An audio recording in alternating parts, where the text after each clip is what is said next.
नमस्कार, मैं हूं अंकिता सिंह और आप देख रहे हैं सिटी बिग न्यूज।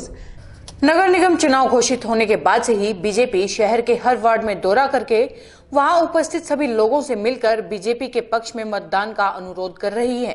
गौरतलब है कि शहर भर से बीजेपी की तरफ से मेयर की टिकट लेने वाले 12 प्रत्याशी उभर कर आए हैं, जो भाजपा के कमल के निशान पर ही चुनाव लड़ेंगे। इस मामले पर एक तरफ भाजपा के जिला अध्यक्ष सुरेंद्र पुनिया का कहना है कि पार्टी कमल के निशान पर ही चुनाव लड़ रही है, इसलिए वो सभी वार्डों में हर घर में जाकर वोट मांग रहे हैं और वो इस कार्य को महीने की 30 तारीख तक पूरा कर देंगे। हिसार नगर निगम चुनाव में 20 वार्ड नगर निगम के हैं और एक मेयर का चुनाव होगा। तो जब चुनाव डिक्लेयर हुए थे तभी से हमने एक योजना बनाई कि हम प्रत्येक वार्ड में जा कर के और लोगों से मिलें, भारतीय जनता पार्टी के पक्ष में मतदान की प्रार्थना करें, क्योंकि कैंडिडेट हमारे 20 वार्डों के कमल के चिन्ह पर लड़ेंगे और मेयर का भी कमल के चिन्ह पर लड़ेगा। केवल भारतीय जनता पार्टी कमल के निशान पर चुनाव लड़ रही है, इसलिए हम कमल के फूल के लिए वार्ड वाइज जा कर के वोट मांगने का काम कर रहे हैं और ये 30 तारीख तक हम पूरा कर लेंगे सभी वार्डों में। उन्होंने बताया कि अभी तक उनके पास मेयर पद के लिए शहर के 12 बीजेपी कार्यकर्ताओं के आवेदन आए हैं, जिन्हें चंडीगढ़ चुनाव समिति की बैठक में भेज दिया गया है, जिसके चलते मेयर पद के प्रत्याशी का चुनाव आने वाली 1 या 2 तारीख की चुनाव संचालन समिति की बैठक में किया जाएगा। देखिए, 12 लोगों ने आवेदन किया है पार्टी में और उनमें हमने कल हमारी चंडीगढ़ में चुनाव समिति की बैठक थी, उसमें 12 के 12 नामों का हमने प्रस्ताव रख दिया है कि 12 लोगों ने आवेदन किया है। 1 या 2 दिसंबर को दोबारा फिर से प्रधान चुनाव संचालन समिति की बैठक होगी, उसमें ये डिसीजन होगा कि कौन मेयर का कैंडिडेट होगा। बातचीत के दौरान चुनाव पर चर्चा करने के साथ साथ वह अपनी पार्टी के विकास कार्य जैसे कि हाईवे का निर्माण, पूरे देश में रेलवे का जाल व एयर कनेक्टिविटी को गिनवाना भी नहीं भूले। हाईवे के निर्माण पूरे देश भर में हुए हैं। रेल कनेक्टिविटी का आप देखेंगे कि इलेक्ट्रिफिकेशन का काम, अंडरपास, कोई भी ऐसा रास्ता नहीं है जहां अंडरपास का निर्माण ना हुआ हो। ऐसी एयर कनेक्टिविटी का हम देखेंगे, हरियाणा के अंदर पहला एयरपोर्ट है। और क्योंकि ये सातरोड गांव या ये 11 नंबर वार्ड बरवाड़ा विधानसभा में है, तो बरवाड़ा विधानसभा के लोगों के लिए और खुशी की बात है कि हिसार में जो अंतर्राष्ट्रीय एयरपोर्ट बनेगा वो बरवाड़ा विधानसभा में बन रहा है। यानी सड़क हो, चाहे एयर हो, चाहे रेलवे हो, रेलवे का वॉशिंग यार्ड यहाँ बना है, रोहतक से महम की लाइन यहाँ महम होकर के हांसी से रोहतक तक, यानी कि प्रत्येक दिशा में आप यहाँ पर हिसार के अंदर आप देख सकते हैं कि साउदर्न बाईपास का निर्माण हुआ, उसके बाद कैमरी फाटक पर पुल का निर्माण चल रहा है, डाबड़ा पुल का दोहरीकरण का चल रहा है, सूर्यनगर का एरिया जो एक तरह से बहुत अनकनेक्टेड जिसको हम कह सकते हैं, वहाँ पर भी फ्लाईओवर और अंडरपास का काम मंजूर हो गया, उसका टेंडर लग चुका है, बहुत जल्द उसका काम शुरू होगा। इस पर जब हमारे संवाददाता ने उनसे हवाई उड़ान पर सवाल पूछा तो उनका कहना था कि इसके लिए कंपनी को टेंडर दिए जा चुके हैं, जिसके चलते नए साल के उपलक्ष्य पर उड़ानें शुरू हो जाएंगी।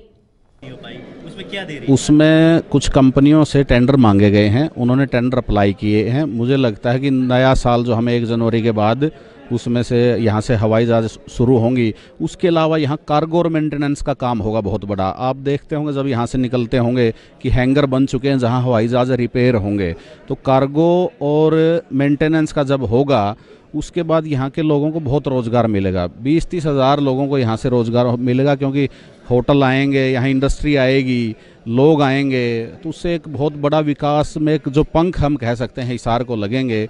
और माननीय प्रधानमंत्री जी ने अभी सुल्तानपुर की रैली में भी एयरपोर्ट का जिक्र किया है और हरियाणा का ये पहला एयरपोर्ट है जिसको लाइसेंस मिला है। वे साथ ही उनसे जब दुष्यंत चौटाला व केजरीवाल सरकार पर सवाल किया गया तो उन्होंने कहा कि दुष्यंत चौटाला को जहां रहना चाहिए था वहां वो नहीं रह पाए।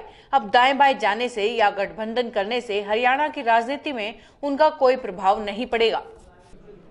मुझे लगता है जहां इनको इकट्ठा रहना चाहिए था वहां तो रह नहीं पाए और बाएं दाएं जा कर के मुझे नहीं लगता कि इसका कोई प्रभाव हरियाणा की राजनीति में पड़ेगा।